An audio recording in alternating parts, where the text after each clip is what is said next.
And the Utah Steel CEO, he's 37 years old. He's run this company 20 years. That's unique, right? Wow. Wow.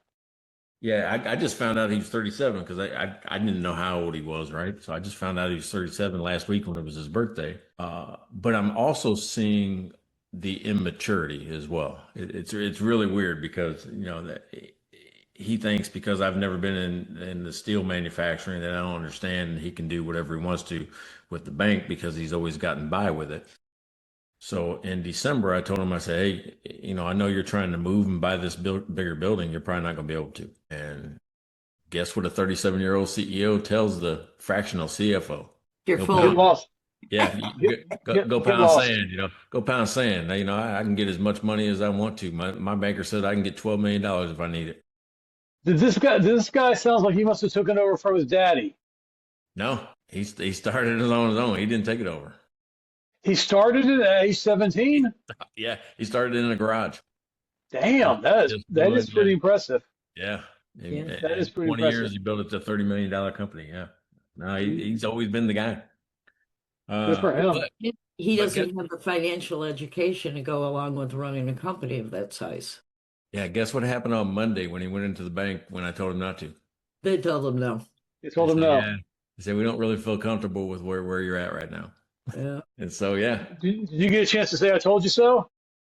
no, I'm very polite, very polished. Like going, hey, but the director of finance came, talked to me yesterday, and she said, yeah, they said exactly what you said. I'm going, yeah, I don't want you to be embarrassed. Go in there and bury your soul in front of the bank that you think, will give you anything you want, and they say no. That's a crush. That's a blow to the gut. I don't want you to feel that. So All did right. you just extend that gig for another couple of months to help them restructure so that they could get the debt? He will not cut expenses. I don't get it. He thinks he can sell his way out of it, and he keeps missing sales projections. He has moved the director of sales out of their position, and he is now the director of sales. To prove me wrong. Well, up until this point, that might have always worked, but it's a different, what got you here won't get you there. And that's just where he's at. He's at that. This thing could skyrocket like crazy if he just took one step back. And you ever seen the book Nail It, Then Scale It? No. All right. So it just talks about focus. It talks about doing one thing super, super well and then being able to repeat it so you can grow faster. And he won't take the step back to do something super well. He just thinks that it just kind of works itself out, and it just doesn't. So maybe you better give him a quick counseling session on growing himself broke.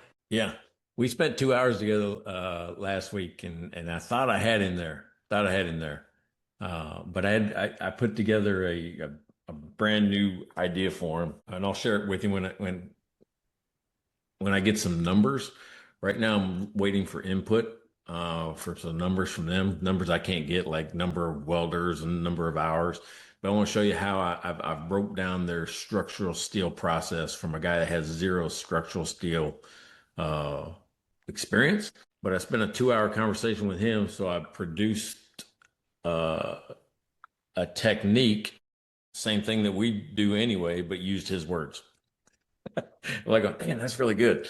So anyway, I can't wait to share it with you. Hey, can I add something? That Nail It, Then Scale It, for those of you that have Kindle Unlimited, it's free. It's there. You can download it for free. Yeah, there you go. And it just talks really about focus. Think about a franchise, right? They nail the process and then they repeat and scale it faster, right? And so it's about focus on the foundation, the beginning.